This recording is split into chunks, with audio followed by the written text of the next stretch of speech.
В Ленской районной больнице начали обучать фельдшеров. Это стало возможным благодаря защите программы «Лечебное дело». Группа из 15 человек уже обучается, причем за счет средств районного бюджета. Подробности далее. Сегодня в группе обучается 15 студентов. Изначально было подано 58 заявок. По итогам отбора большая часть отсеялась. Приоритет программы обучения сельского населения, так как многие ФАПы сегодня остаются без специалистов.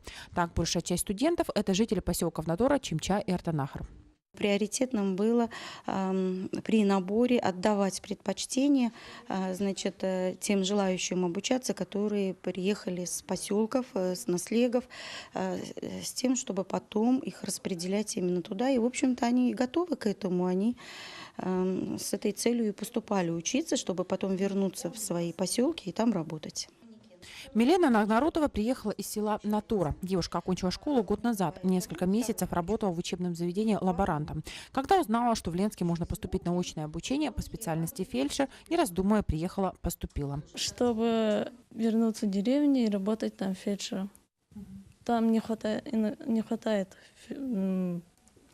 помощника для врача. Сама хотела стать врачом с детства почему-то. Мечта детства осуществилась. Притом образование Милена получает бесплатно. Средства на ее обучение, как и остальных студентов, выделяются из районного бюджета. Вадим Зорин – единственный молодой человек в группе. Он пошел по стопам своей семьи. Все они медики. Хочу быть медиком, спасать жизни. Ну и потому что у меня мама работает в больнице тоже. Поступил на обучение сразу после окончания школы. Мечтает работать фельдшером скорой помощи. В группе обучаются не только выпускники школ, но и девушки, уже работающие в больнице санитарками. Я работаю здесь же в больнице в неврологическом отделении санитаркой.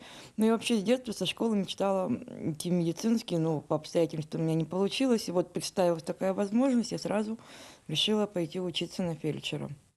Уже через 3,5 года Надежда получит специальность фельдшера. Все студенты предупреждены заранее, что будут распределены по наслегам.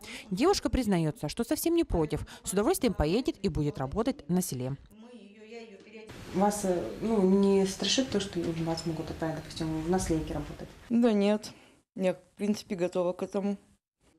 С 1 сентября у студентов проходят лекции. Они продлятся до марта. Со второго квартала этого года начнется доклиническая практика, которая будет проходить в оборудованных кабинетах с использованием муляжей, фантомов и наглядных пособий. Учебная практика в отделениях для студентов начнется со 2-го курса. Светлана Балеева, Виталий Андреев, Ленск.